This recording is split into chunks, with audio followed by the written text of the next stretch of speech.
Welcome to Align to Your Design. I'm your host, Beth Davis. Isn't it time to wrap your business around your purpose and bring your greatest work to the world? Each week, join me as we explore various biometric tools such as human design and hand analysis and how to use them to fulfill your destiny and align to your design. We will reveal how to do the work you are designed to do rather than what you think you should do.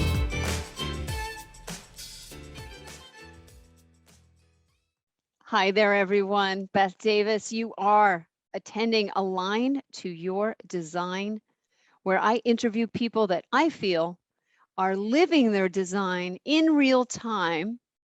They're having a great time doing it. They're influencing and impacting the lives of other people and inspiring other people to align to their design.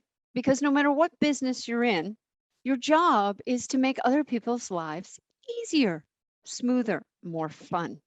Whether you sell tires or you sell coaching, you're here to bring more ease, more success, more joy to your clients, your customers, your family, your friends.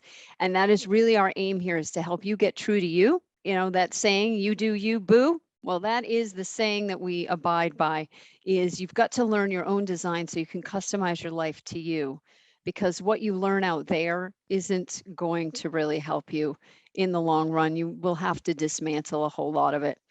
I'm super excited about our guest today. She's one of my dearest friends. We go back to 2005.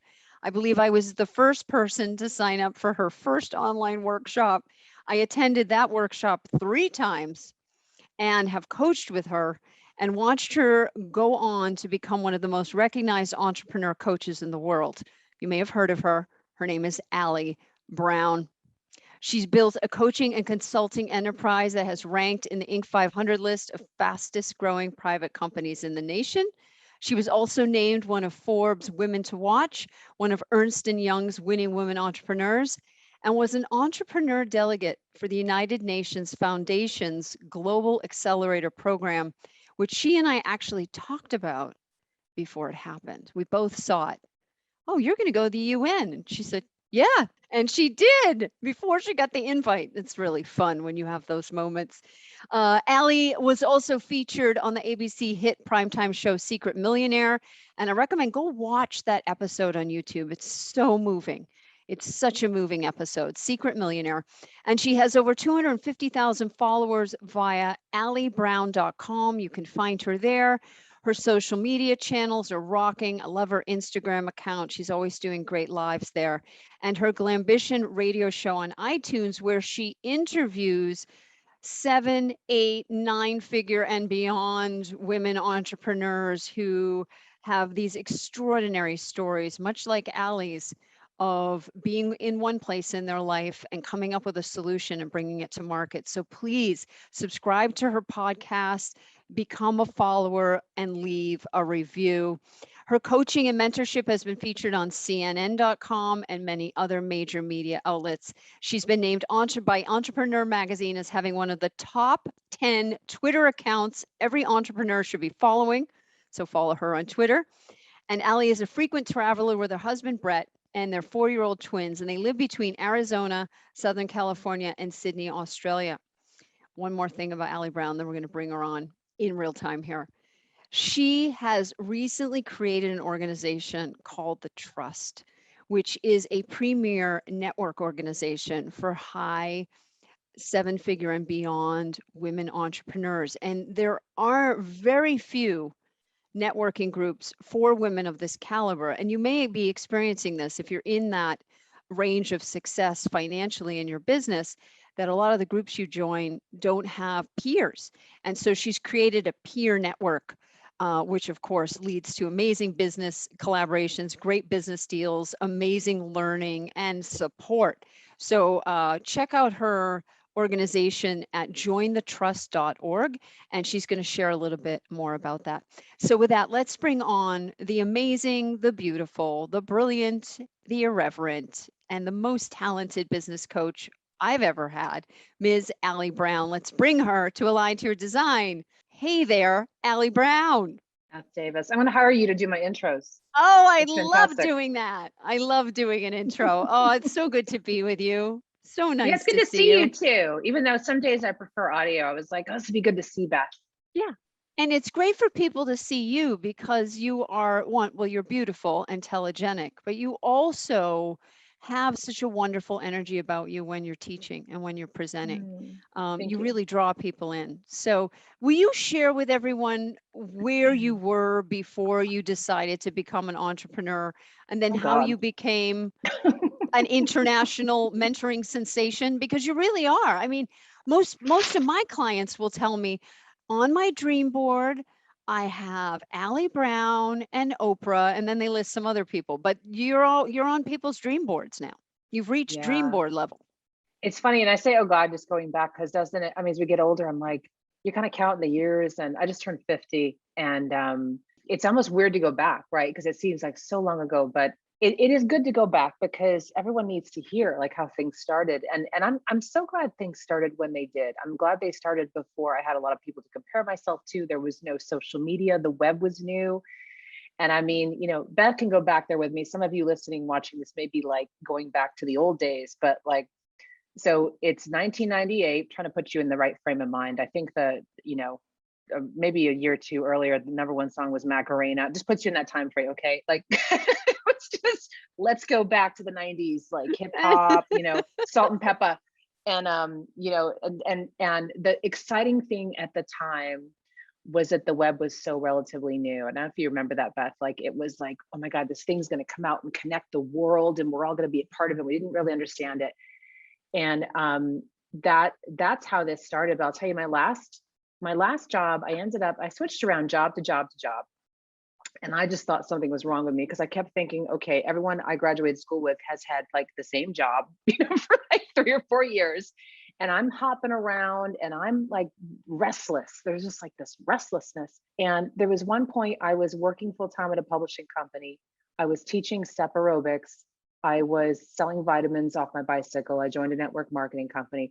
I was having fun though. I was trying stuff on. And I see people so scared to do that now. I don't know why, but I would try it. I would say, what's the use? I'll buy into this thing and sell these vitamins. And if no one buys them, I'll take them all myself. It's just like, whatever.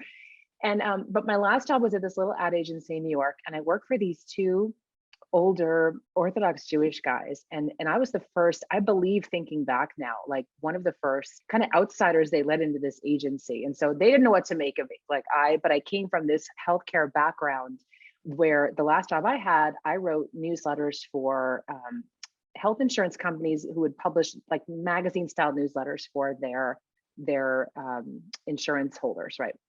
And they said, oh, you healthcare, if you've ever been hired for a job, you could tell they're just like, can you start today? You have healthcare experience here. And they just kind of brought me in and stuck me in a corner. And I loved it though, because I got to create this whole plan. Like they just signed this huge hospital program in New Jersey and they didn't know what they were doing. And I knew this. I mean, I was 26 and I'm like, these guys don't know what they're doing.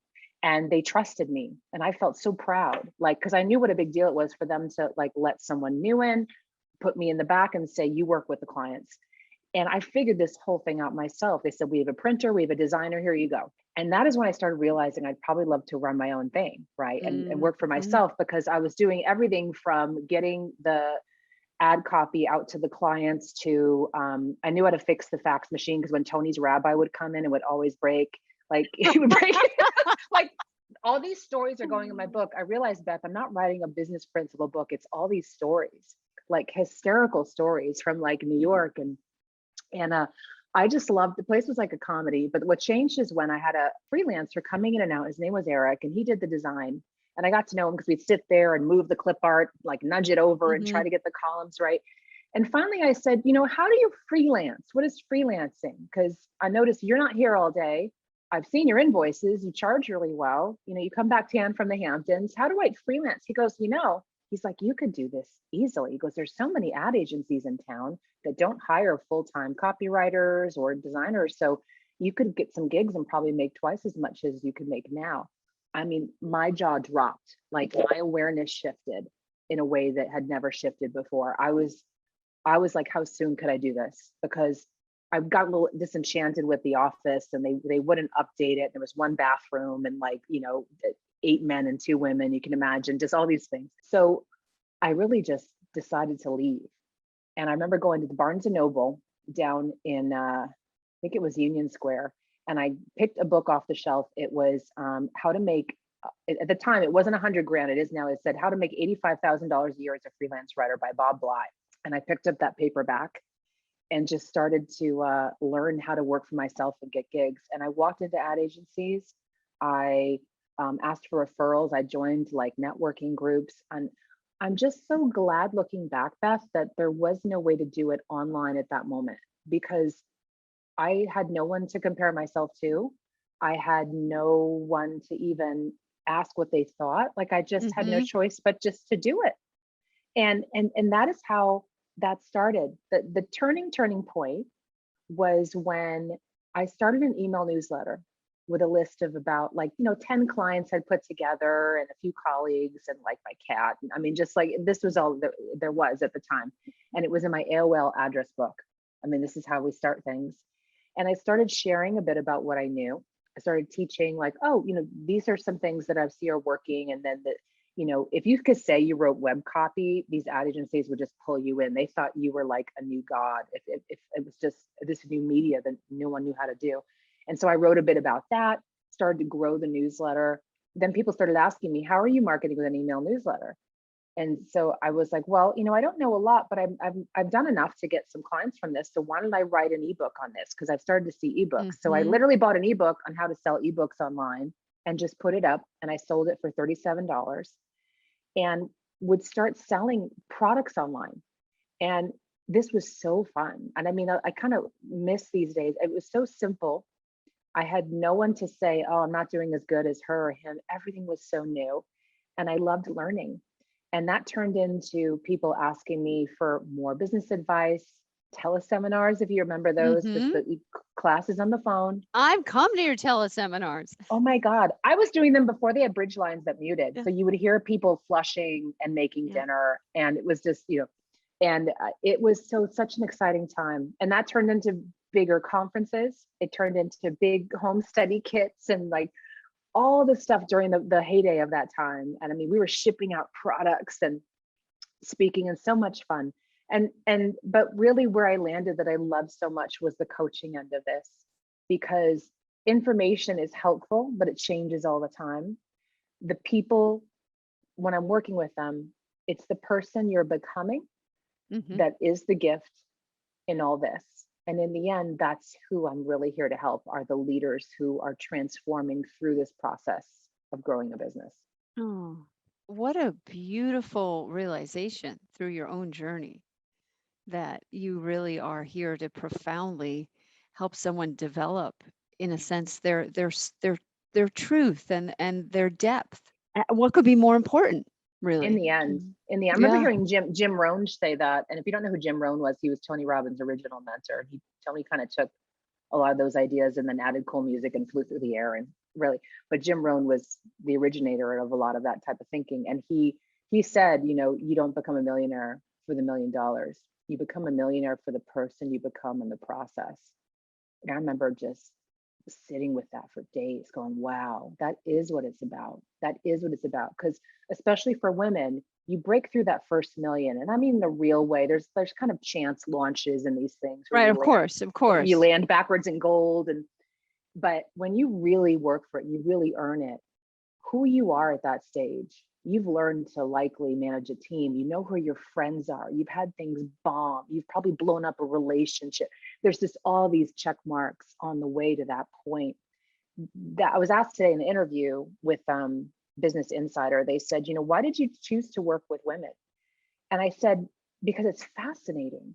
It's fascinating. It's so much more holistic a journey for them than men. And I know you work with women and men, Beth, and I have in the past. People don't know that, but I do take on male clients sometimes.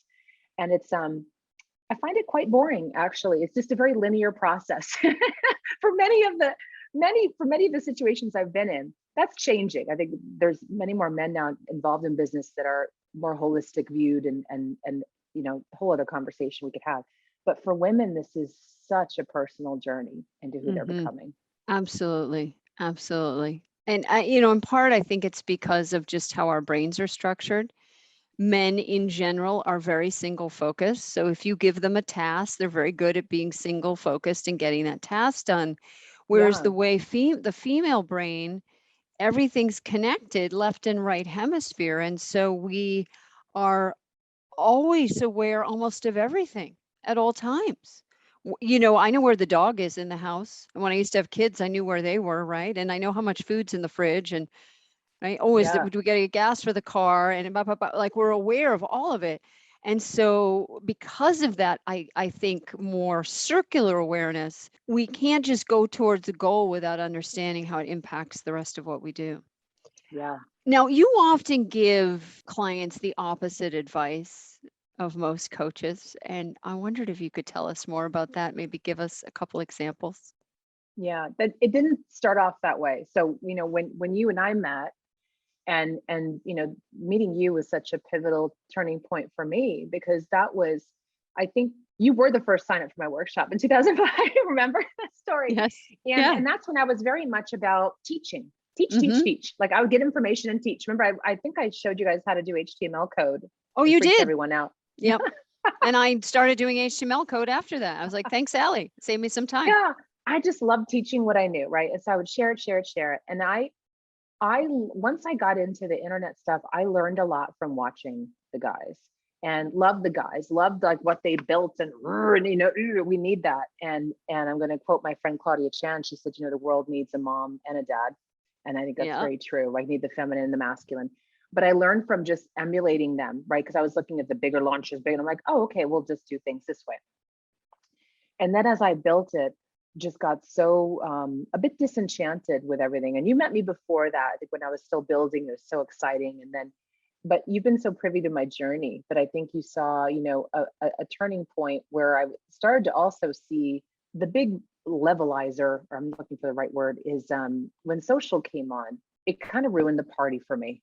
I think in Mm. some ways, like Mm-hmm. social, suddenly everyone was on there, everyone could copy each other so easily. There were suddenly template websites. Like you didn't have to really, I'm not saying it's not good to have things easy, but you could do it even if you didn't really want it, and even if you didn't really earn it. Like it just made everything, it was crazy, and it still is crazy, even crazier.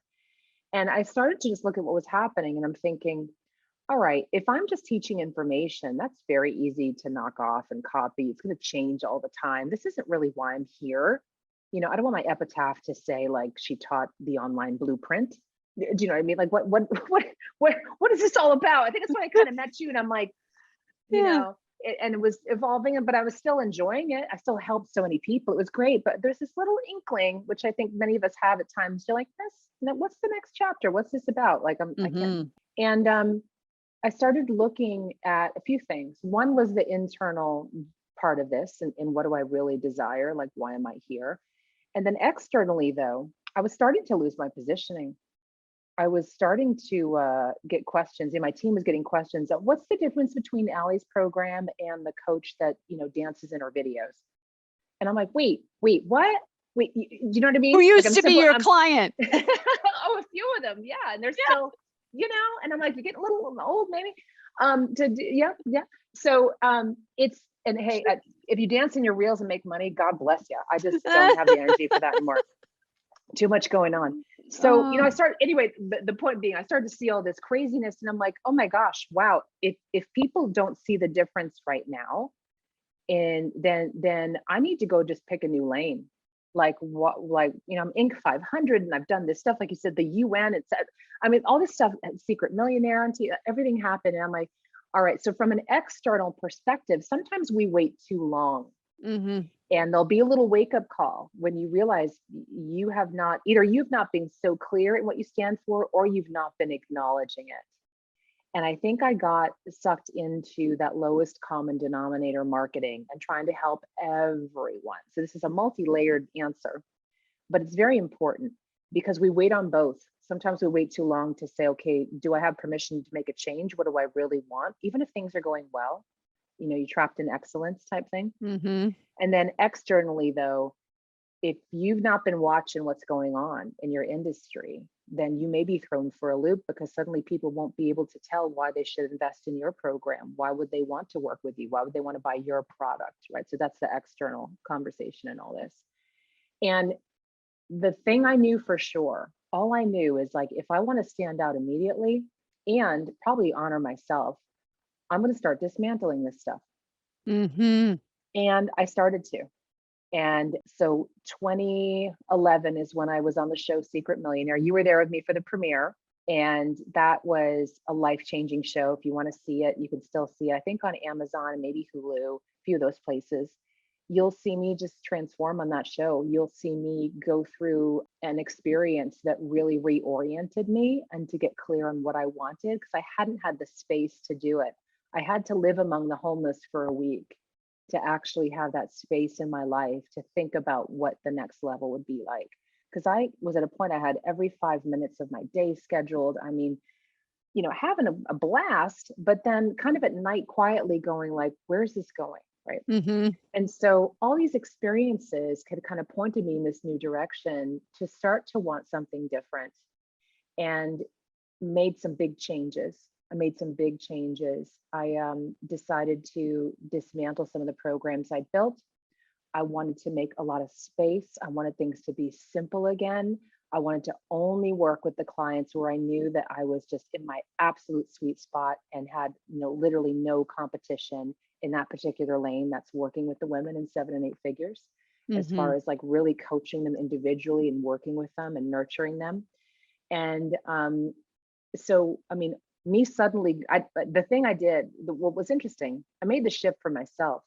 I had no idea how beneficial making that shift would also be externally, and getting so clear that I wanted to do things so differently, that it was actually a marketing tool. It was a positioning tool. Like, Mm-hmm. oh, Allie only does one-on-one coaching. Well, no one does that anymore. Well, Allie's doing it. That's all she does. Right? That's all I did at the time before I started the trust. And so, it's a saying that's been around for a while, I think, a long time, but really, if you want success, look at what 99% of the world is doing, then do the opposite, or the people in your industry, and do the Mm-hmm. opposite. It's a Mm-hmm. sure way to stand out. It's a sure way to get clear on what matters to you. So really, when clients come in, and I do sometimes, for example, they'll come in and we'll do the VIP day, which I love in person. There's still nothing like it, because we shut the doors, we have a huge whiteboard, and we're like, okay, let's go. We start mapping everything out. Very often they've gotten locked into a model that they Mm-hmm. started because our industry, well, this is what we all do. You build it this way. You have 3 levels of programs and blah, blah, blah. And then you have a mastermind and, whatever. I'm talking about business coaching space. And then we'll start to like, I walk up with a red marker and I'm like, what can we, what can we start? Because that they, yeah, what do we take out? Because they have no space. And this is after a long conversation, of course, but they know that something has to change. Like what they've built, we've determined by this point is not sustainable, not scalable, or it's not enjoyable. Like what are those options? And when we make space for them to then think about, okay, how could you do this differently? What is this really about? And it could be as easy as making a program simpler. It could be them suddenly not being accessible to anyone. It could be taking them off social media. I just love really poking at things and prodding them and saying, how can you do this in a way that is so in line with who you are, and so unlike anyone else out there. Mm-hmm. And that's the fun part for me. So that's a long answer, but it started with my shift, which I was worried, Beth, deep down, my ego was like, oh my God, how am I going to be received?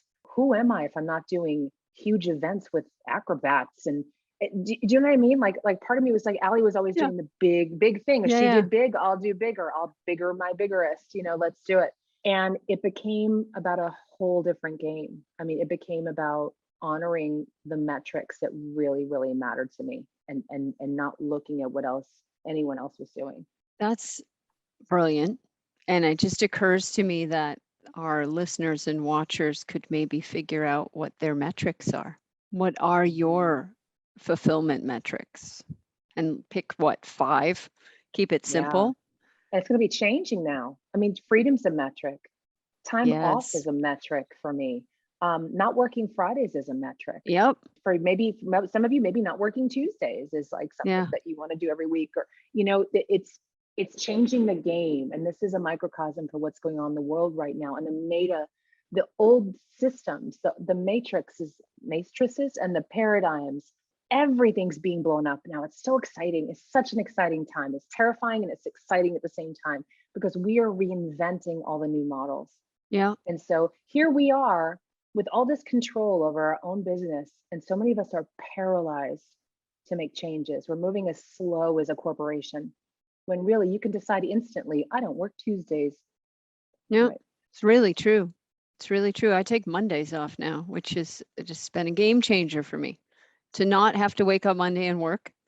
Isn't that nice? Get your head around the week. It's wonderful. Yeah. Plan. Yeah. Yeah. Plan the week and just ease into the week. And yeah, just really doing things your own way. It's brilliant. So what would you say?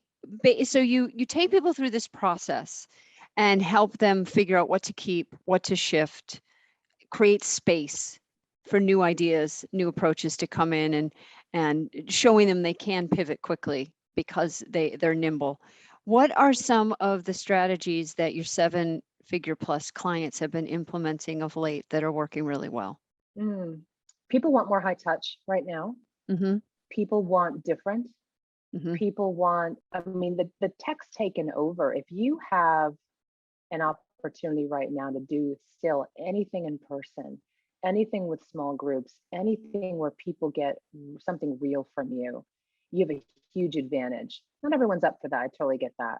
But people are craving connection. They're craving gathering. They're craving new experiences. And that's going to be the next level of doing business. You're going to see this.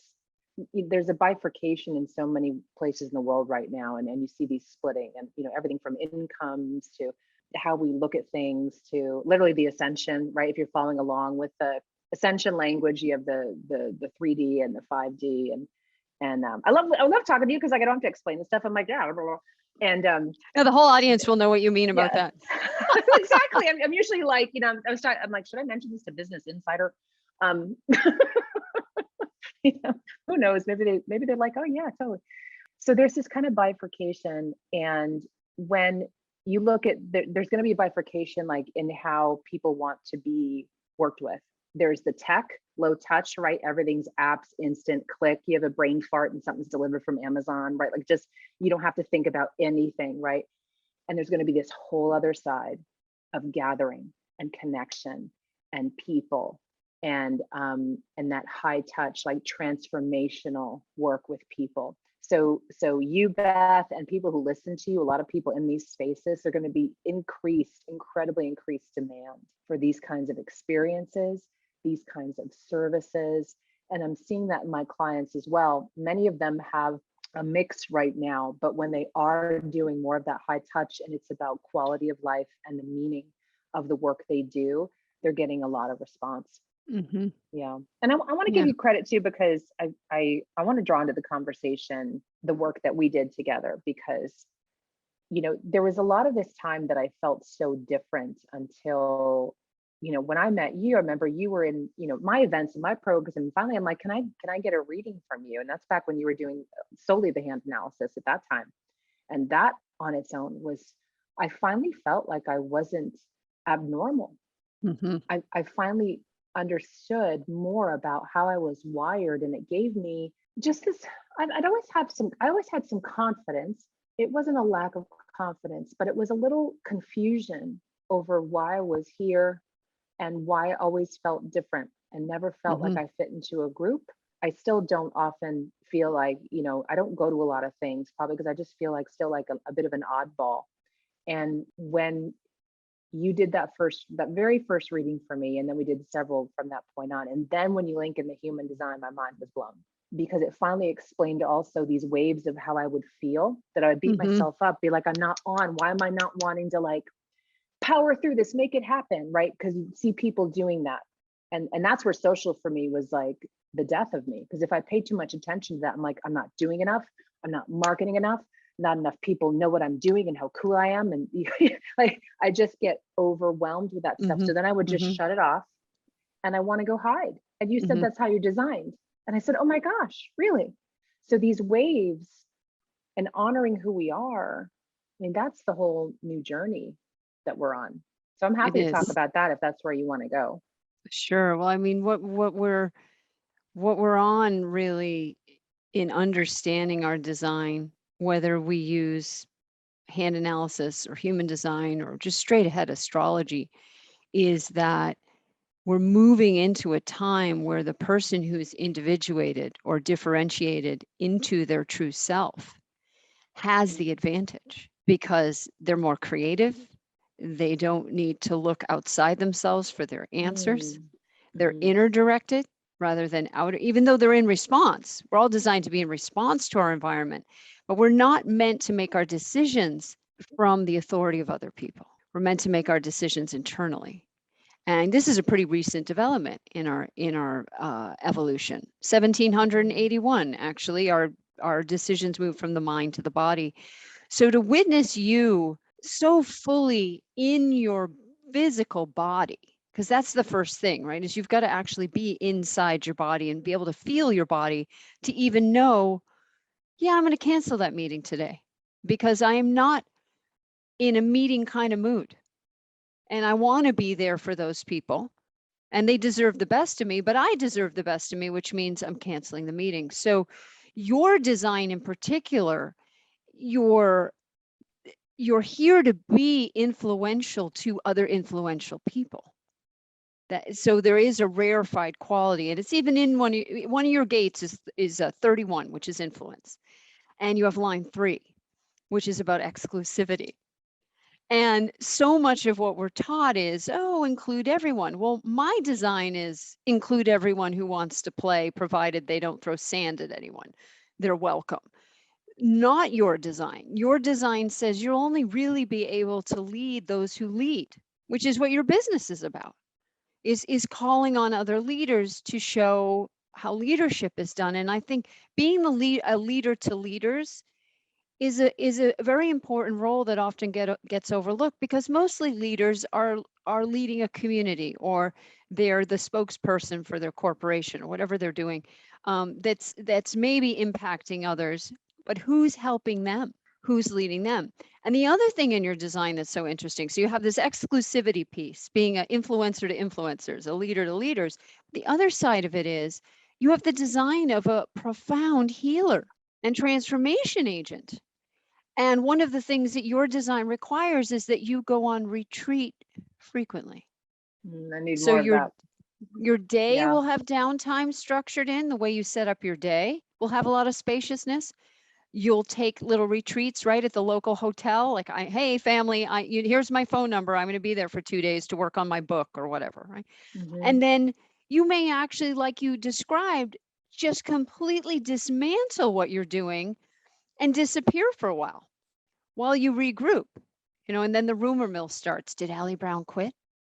Oh, I It's heard she happened. right? I heard she downsized, whatever. People will make up stories when the fact is, oh no, when Allie Brown retreats and goes inward, you get stronger, not weaker. You get stronger. And you have the design that requires copious amounts of introspection and alone time in order to bring that next creation forward. And as a result, you're not designed to be constantly out front in front of people. Like you'll have a social media blitz when you have something to promote, but otherwise, if you're out there once a week, every 2 weeks, it's not going to matter for you because it'll be correct. So Yeah, I so just good for think, me to hear again. I need to hear yeah, it again and again because I do still feel like the this pressure. constant pull and pressure. So yeah, I figured out. So for example, solution is that when I'm in the mood, I'll put Instagram back on my phone, right? But I take it off, and then I'll put it when I really want to post. Oh, you'll know because I'll start doing a story blitz on like things that I'm feeling and memes and just things that go on in the world, and then I'll just kind of cool it for a while. My team will keep up the regular posts, and then I'll be on there again. Yeah. And that's so fun for me. It's so perfect, and to honor that and be like, that's okay. We don't need 6 posts a day and X% engagement. And No. yeah, it's just so different. So I have a couple more questions for you, then we'll look at your chart. But one thing I want Yeah. to address here is that you and I are emotional types. And 50% of humanity is emotional in how they make decisions. Then there's 7 other decision-making processes, but the Mm, emotional type is the most common. And it's also one of the most difficult. And the reason is emotional type people almost never have 100% clarity about anything. We just have to get to 67%. Yeah, it feels pretty good. And if mm, it feels, yeah, pretty good, and it's not either triggering fear, anxiety, or on the other side, massive ecstatic excitement, neither one of those is good for decision making. It's more a calm feeling like, okay, I'm ready to do this thing. mm, And because of that, half of the world's population is not consistent in how they show up. And we've put this huge thing on consistency, and consistency is a masculine attribute. It is not a yin feminine mm, attribute. Consistency, structure, even alignment, even purpose is very masculine, and it lives in men and women. But if women get too caught up in being consistent, it does not honor their flow. And of course, women have a cycle, technically have a cycle. So even if the woman is not an emotional type, she still has a body that doesn't consistently perform. And so if women don't get enough sleep, just starting there, if they do not get 8 to 9 hours of sleep a night, they don't function right. Their hormones are all out of whack. So that right there, like we just can't perform because everything in our body is so we can grow a baby. I mean, that's really how our biology is, right? So we've got to eat right, sleep right, and have copious amounts of non-stress time to even have our brain function and fire the neurons properly. And you look at most women and they're operating like men. And there's this huge pressure, be consistent. Be consistent in your marketing. Be consistent in how you show up. Be consistent.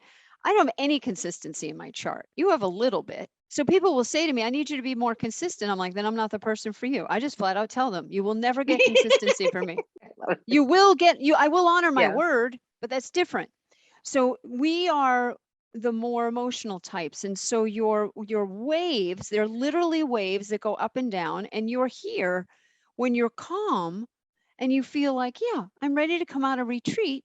You come right out, and out comes the trust, right? And you remember you and I talked, and I even said to you, you'd already created it, but you hadn't announced it. And I said to you, Allie, you need a group that's really exclusive, like maybe a networking group. And you're I like, remember that. oh, And I was dying right? and I'm like, oh, I want to tell her, I want to tell her, but I'm like, I just want to Yeah, listen. I'm just going to listen. yeah, yeah. You're like, oh And my it God. was, And yeah, go ahead. yeah, no, keep going. Cause Yeah, I just went, that was going through my mind at the time. I was like, right, right. good. Yeah, really, really good. And it's in your design. So we'll look at that in a moment because one of the things about everybody's design is everyone's designed to make money. Everyone's designed to work. It's just how you work. Like there's a type called the projector. They're like the opposite of you. They can only do a few things at a time and they need a ton of sleep and a ton of downtime and they're trying to be like the worker bees and it's a nightmare for them until they learn to be correct and embrace their laziness, right? So speaking of that, you have a term called excellence burnout. And I think this is a perfect segue to that question. So, what is excellence burnout? And what are the signs that a woman is possibly on the brink of or deep into excellence burnout?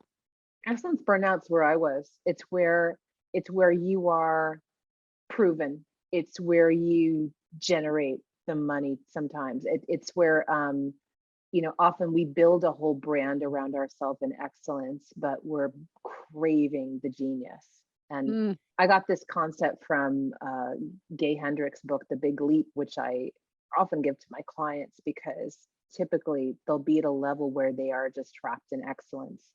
And if you stay there too long, if you're not evolving, and this can be for people at many different levels, but those of us in a business, especially for a long time, and you see people out there that they can work off in the same brand forever, or the same messaging forever, and God bless them. I don't know how you do it, but I kept thinking, well, I need to be more consistent, right? So I need to hmm do something for years at a time and like really lock in. I'm too wow all over. And then that's where I got trapped. And I had no creative space. I had no place to do some of the things that I wanted to do because the whole business I mean, the business, it worked. It's what I hmm designed, but then I was kind of trapped in it. And I mention this because a lot of people are this way with their businesses, their jobs. There's nothing to complain about. So sometimes they feel almost like, gosh, do I have the right to even say, I think I'd like something different? I think I'd Mm-hmm. like something better. Because here all your prayers came true. Like everything on my vision board was pretty much checked off. Kids were not in the vision board, by the way. That came later. It's another story. So, not in the vision board, but they're here and they're eights and we're having a great time. It's all good. It's all the beautiful part of the journey. And actually, it's very much part of the story, though, in the end, because until I made that space, I had no idea the wild ride that was in store. Right. So, some symptoms when you're experiencing the excellence burnout, if you stay in it, if you're starting to feel a little resentful of your schedule, if you're feeling resentful of your work, if you're feeling like you don't have freedom in your business, if you start even feel like maybe unconsciously you're even starting to self-sabotage things a little Mm-hmm. bit if you go way too long, right? Like, things blowing up or not working or team leaving, or that means probably you waited too long, right? So that's the excellence. And here's a great solution. So the first few things you should do for that is first, just make space wherever you can. And second, I tell clients, look, you may not be able to get out of this thing now. It's going, you have clients or customers and a team. This isn't like a decision that you make quickly or do, but add on a creative project. For Mm-hmm. me, that was Glambition Radio. People are like, what was the strategy behind your podcast? I'm like, we launched that when podcasts weren't cool. I wanted the opportunity to have incredible in-depth conversations with these women leaders that I wasn't seeing anywhere else. You don't see it Right. covered in like Fast Company or Inc. or, I don't, not just the how I built my business. It's like, who have you become? Yeah. Who is the person you become on this? What's the wisdom you want to impart to all the women listening? And I remember being on this team call, and this is when we had there must have been 10 people on this call alone. And when I mentioned the podcast, they all went crazy because they started planning, right? They're like, what's the upsell? What's the downsell? How are we going to use this? And how does it fit into the plan? And blah, blah. I said, stop. I'm doing a podcast because, and they all leaned in, because I want to do a podcast. This is mine. No one's touching it. No one's linking to it. This is my thing. And how funny that I came full circle to wanting to do something all on my own in this magical way. And Mm-hmm. that's where I'm like, there's going to be a whole other level coming. So that was my slow escape from excellence into genius. Wow. And look where it's gone now. So the best tool I've had to connect with incredible women, to stay in touch with them. Many of them have said, hey, I'd love to join what you're doing, or, I'd love to come speak, or it's been an incredible tool. I'm glad I started it earlier. Yeah. And it's a wonderful podcast. And I encourage everyone listening to this interview, go check out Glambition Radio with Allie Brown and leave a review. Please. All right. I have one more question, then we're going to look at your chart. I'm just checking Yeah. the time. You good on time? Yep. Okay, good. So where do you see business going after the year 2020 and even 2021? What the past 18 months of this pandemic, what do you see? What did I see happen over the last 18 months? Where do you see it going? In general, or for me? Yeah. Well, how about both? Start with general Yeah. and tell us about you. We have a few factors going on. First, you have the great resignation. I think I first heard Dave Ramsey coin that phrase, is that you have so many people being unlocked or forced out of their jobs right now. And it's an incredible thing to see happening. That people finally realizing that they have some freedom they've had all along, but it's going to force them to do something differently, right? And live differently. Mm-hmm. So you're going to see still more people coming into work for themselves. Overall, geez, that's a big question. The wonderful thing about this, I think that puts just a cap on it, is that we're being forced to unlock living our lives the way we've always wanted to. And a quick example for me is actually homeschooling my kids. Would never, Wow. ever, ever, ever have thought, like when I thought of homeschooling, I thought of the Duggars, like, do you remember that? Matching 18 denim and with a counting, big 19. Bible. Yeah. Yeah. Like, I like the part making him do chores and stuff, but like, I don't, yeah.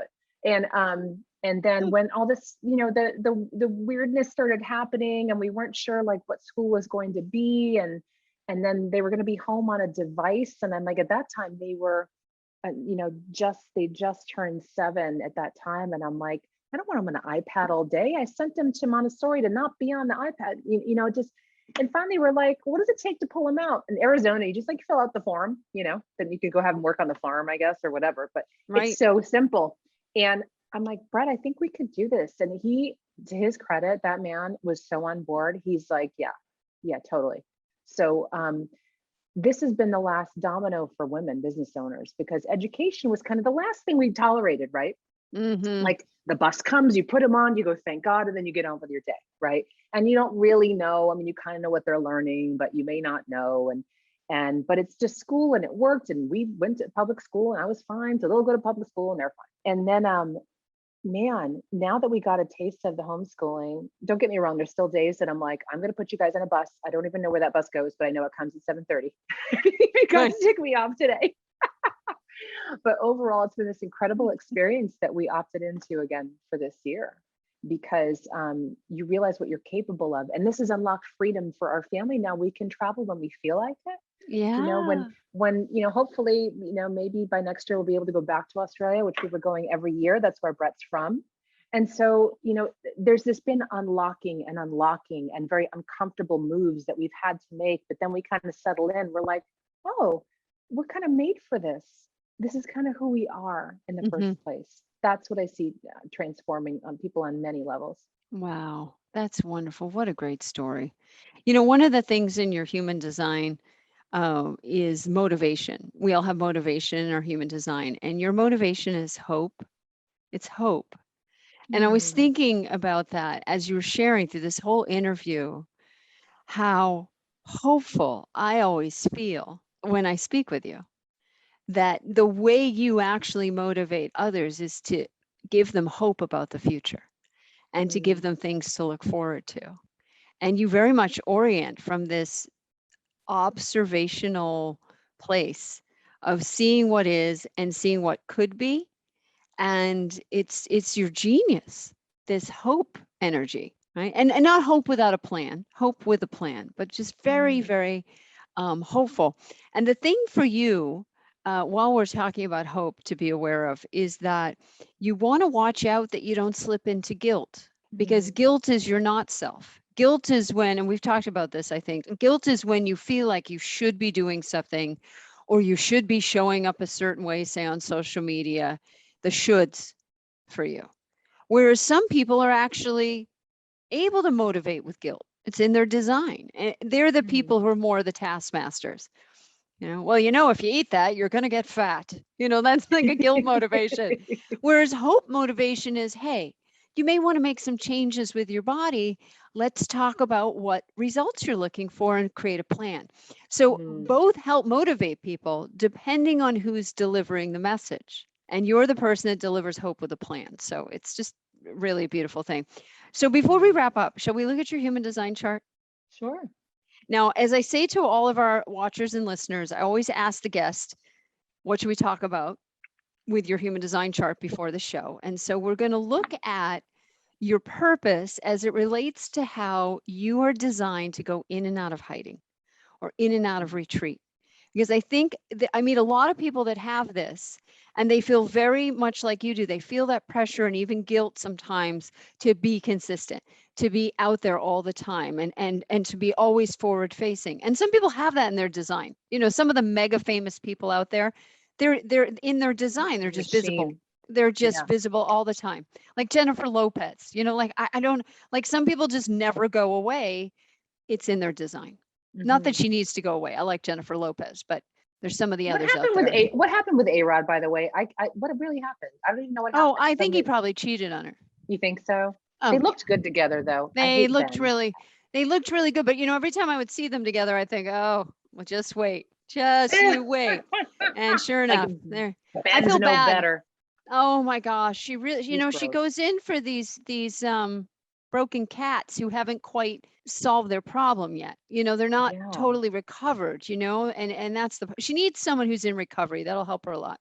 You, That's you just and I my should have a celebrity we observation should show. we should have a celebrity health management show where they come Bubble on and gum they for the bring a, brain. yeah, that's Yeah. right. Give them something. So we're looking at your design. I'm just going to close the little window of us for a moment. And do you see it on the screen? Where we find purpose in human design is in the location of your sun.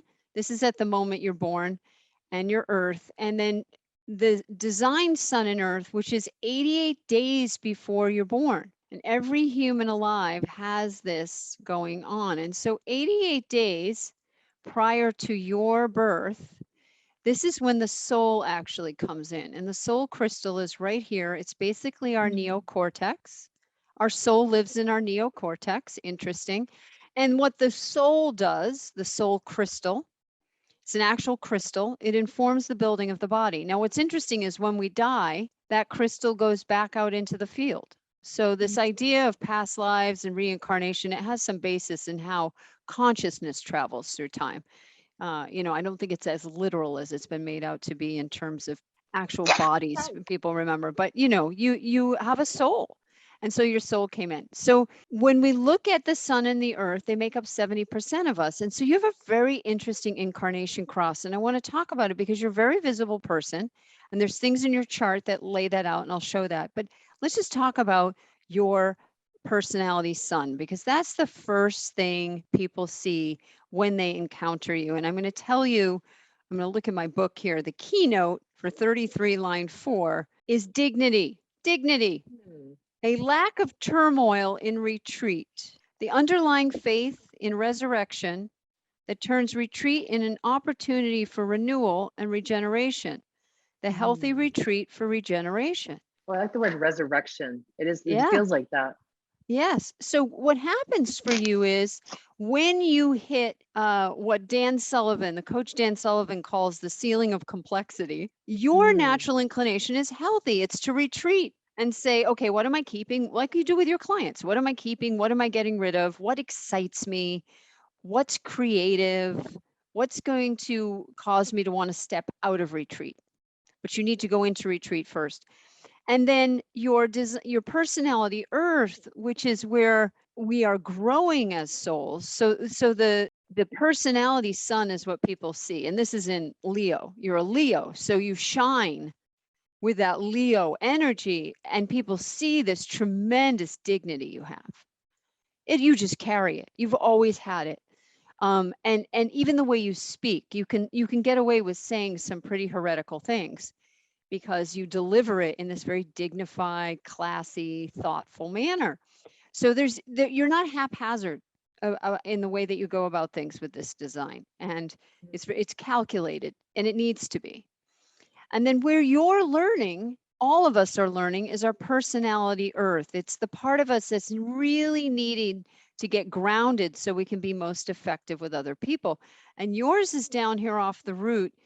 And you have the whole channel, so it becomes even more significant when you have a incarnation gate connected.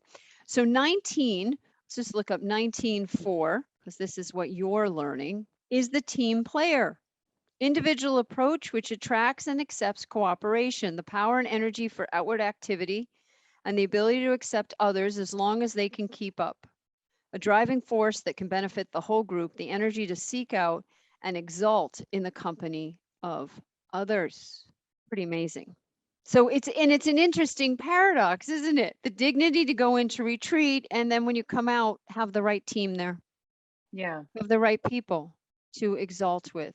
Now, when we move over to the design side, and this is again true for all of us, our design sun is what keeps us healthy, like what keeps us radiant and alive. And for you, location, location, location, what keeps you healthy is a mental process, because 24 is off the neocortex. And 24 line 6 is called the gift horse, the possibility of being deaf when opportunity knocks. And there's a reason for that. The conscious participation in a process that prepares one for easy identification of opportunity, identification and focus with the rational thought process. So what this means is that what keeps you healthy is choosing the right opportunities and being careful to not be too suspicious, because you'll be suspicious to keep your privacy, but lots of opportunities will come to you. And it's line 6. So there's another piece to this about what keeps you healthy. You're here to systematize what you do, and you're a role model who then teaches people the system. You, of course, did that with your online blueprint. right? Let me see if I can bring us both up here. You did that with your online blueprint. You were able to systematize. So there's a role modeling and also a sharing of your system that is so impactful. And then finally, your core genius, gate 44. This is all about being a role model to a team. There's so much leadership in your chart. I mean, there's no surprise there. Leadership, leadership, leadership. 44 is called coming to meet from the I Ching, and it is alertness. And it's basically that the success of any interaction with others is based on coming into those interactions without an agenda, but coming into, like when you do an interview with someone or you meet a new Yeah. client, right? It's this capacity to go, well, let's see what's here before we try and change it or judge it or fix it. Let's just see what's here. So you're going to love this keynote, because I think I mentioned this word to you, is aloofness. It's in your design, a perfected renewal in which the establishment of a new form kind of protects you against being rejected. The awareness of patterns, which ensures one's instinctive well-being. So you have this ability to be aloof from the team and from the larger community when you need to be. And I think it's fascinating that you have retreat on one side, which is about going into isolation to regenerate. And then you have this aloofness, even when you're participating, where you have a lot of gatekeepers. And the reason for that is you absolutely have to have them, the gatekeepers, to protect your energy. The shadow side of it, of course, would be, being intolerant of lesser mortals, being intolerant of people not as competent as you, right? And feeling like No, never happened. never Never with a happened. Leo, right? Never feeling special or different or above it all. But that's the shadow. And what's interesting is you've probably noticed in yourself as you've gotten older and it's integrated more, Yeah. you're like, oh, I'm choosing to be distant to protect my energy versus those people aren't up to snuff, right? It shifts as we evolve Yeah. into a more holistic view. And that's absolutely correct for you. And that is your genius. The thing people are coming to you for is to really, this is what people actually get from you. If I just bottom line it, you show them the patterns that they need to put in place to ensure their well-being as an individual. So it might be, to make this practical, it might be saying to someone, hey there, client Jane Doe, you need to get some help with your childcare, right? Just something as simple as that. Like, do you have permission? So your design is one that has hiding built in. Once I learned that, it just gave me so much less guilt, because the guilt's built in too. So it was Yep. it all came together, and it's good to hear, like, again and again, because I forget, you get swept up into what are the plans and how are we growing and when you're hiring a team, blah blah blah. And there's a time right now, for example, that I'm working probably more than I'd like, but we're in a big push, and how do you recommend I negate those times? Just do what I can and then maybe plan a big rest after? Yeah. I mean, the thing for you is the way you're built, you have a ton of energy for what you love. So you're going to actually work in spurts. It's similar to someone that works, say, in the movie business. They're really in it when they're in production. But when they're not in active filming production, they're either editing and maybe many times prepping for their next project, but they don't have to get all the editing done in one day, and they don't have to get all the planning done in one day, and they're able to take more naps. So I would definitely build in retreat time after any big launch push, because your nature is, if you're really into it, you're going to bring everything you've got. And then you're going to say, okay, everyone, I've done my part. Now you need to leave me alone for however long, so I can regenerate my energy for the next time. Because if you want me like this, I need a lot of time alone to rebuild the reserves, the fuel stores, because your fuel will, the way you're designed, your fuel kind of burns out fast in a spurt. You're like a sprinter versus a long distance runner. So sprinters sprint, they win gold medals, they do these amazing things, and then they're like, okay, I got to go retreat. Versus someone who's a marathoner and they train 7 days a week, rain or shine, so they can run their 6 marathons a year. I know some people like that. They do 50-mile races. I'm like, good for you. I'm not doing that. but we all are designed to do the thing we're designed to do. So for you, I would just say, it's kind of like if you can kind of recognize, oh, I just have to power through this, and I have this big break to look forward to Yeah, and as it's your something to look reward. forward to, right? To pre-plan like 2-week vacation or Yes. break or yeah. Plan backwards always from your retreats would be my advice to you, Yeah. right? Which wouldn't be Yeah. my advice necessarily to someone else. And to me, that's the beauty of human design, is it's so customized and tailored to your genetics and how your body functions. And when you get Yeah. that right, everything else is easy. So So fascinating. thank you for your time. Before we wrap up, I know you have an amazing event coming up, which I bought a ticket to. Can't wait. Yeah. And could you share more about the event and then share about the Yeah. trust? Yeah, because I wasn't sure when is this going to air, just to give context. I will just be sure that it airs soon so that Okay. people know about it. Yeah. Yeah. Well, I'm going to start with the trust and then I'll go back to Iconic. Okay, great. Iconic's coming up quicker, but so the trust is the network for women entrepreneurs doing over $1 million. The reason I created it was that once I got over that mark, and I really didn't want to be part of a coaching program anymore or go to some of these masterminds and stuff. I was like, well, where can I meet other amazing women and just, create support ideas, like all this stuff. And I tapped into a few organizations. They felt really outdated and dry and just, or I'd tap into some other places and it was still a big bro down, or circles you just couldn't get in, right? Like Yeah. super high, like Right. crazy, so it was things I've been privy to though, like EY winning women and these groups of women, I mean, that are incredible. I'm doing 50 million, 500 million. And like, so I'm like, how do I connect these worlds for these women who need to see something but the bro down, and in a different way though. And so that's why I created the trust. It's jointhetrust.org. We have some incredible events coming up. In March, we're going to be in Miami Beach with the founder of It's a 10 Hair Care. If you know that little blue bottle, it's everywhere. It's in every store. It's in every Ulta.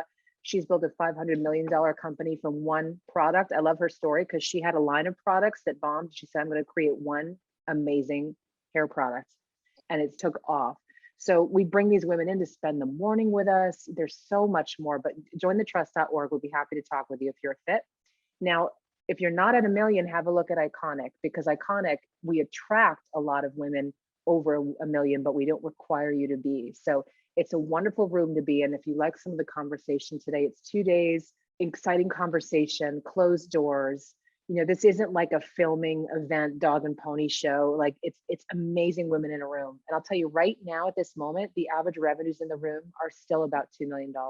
I love that. That's how amazing the audience is in the room. And so it'll give you a great taste of these discussions that we have. And one of the exercises that I've done since the first year we did this in 2017 is redesigning, what metrics have been your false gods? Yeah. Right. And then let's redesign everything around that. So I also have done some fun exercises like the internet blowing up and how do you market, which I was a little ahead of my time.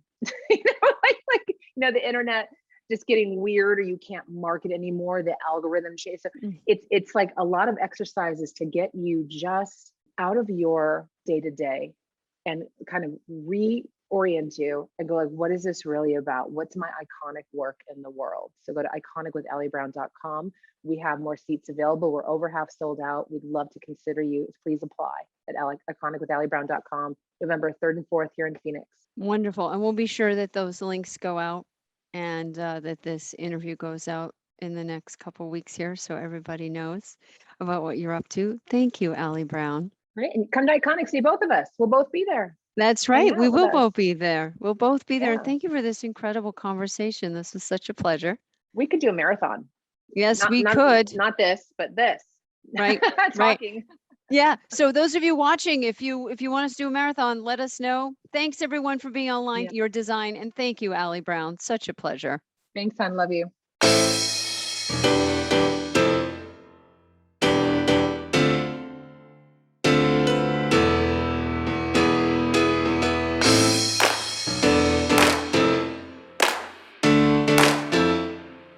I hope you enjoyed this episode of Aligned to Your Design. If you did, please grab my free report, Business by Design, at yourpurpose.com, and then join our Facebook group, Align to Your Design. See you next time.